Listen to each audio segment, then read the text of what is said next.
बारे में मैंने आपको बताया था कि प्लेन एंगल कुछ नहीं है। अगर हम एक सर्कल को ड्रॉ करें एक पेपर के ऊपर, तो उस पेपर को अगर हम क्या करते हैं बेटा, कट कर ले, क्या कर ले, कट कर ले, और वहां से उसका एक सेंटर मान ले, है ना। अब इस सेंटर से मैं कहीं पर भी एक सीधी लाइन खींचूं तो उसका रेडियस कहलाएगा कि नहीं कहलाएगा, ठीक है। तो यहाँ पे मैंने एक सीधी लाइन खींची, एक सीधी लाइन, ये दोनों क्या है इसके रेडियस, और ये वाली जो लाइन आप देख रहे हो ये क्या है, इसका आर, क्या है,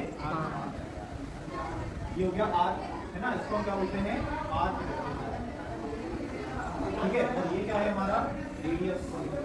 और अगर हमें ये पता लगाना हो कि प्लेन एंगल कितना है, ठीक है, तो उसको हम कैसे फाइंड आउट करते हैं, तो उसको हम कहते हैं थीटा, क्या बोलेंगे, ठीक है। प्लेन एंगल की ऐसा यूनिट क्या होती है, तो प्लेन एंगल की ऐसा यूनिट होती है रेडियन, क्या होती है, रेडियन क्या है। तो जैसे कल मैंने आपको बताया था कि वेट को हम जैसे केजी में नापते हैं, ग्राम में नापते हैं, है ना, वैसे ही हम थीटा को यानी कि एंगल को रेडियन में भी नाप सकते हैं और एंगल में भी नाप सकते हैं, ठीक है।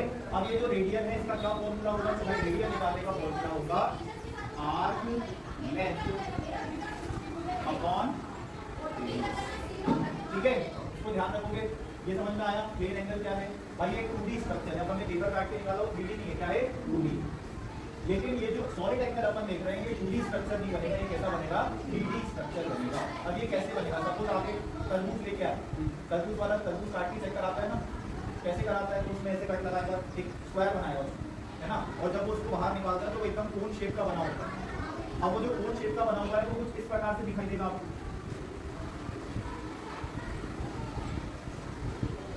ऐसा ही होगा ना।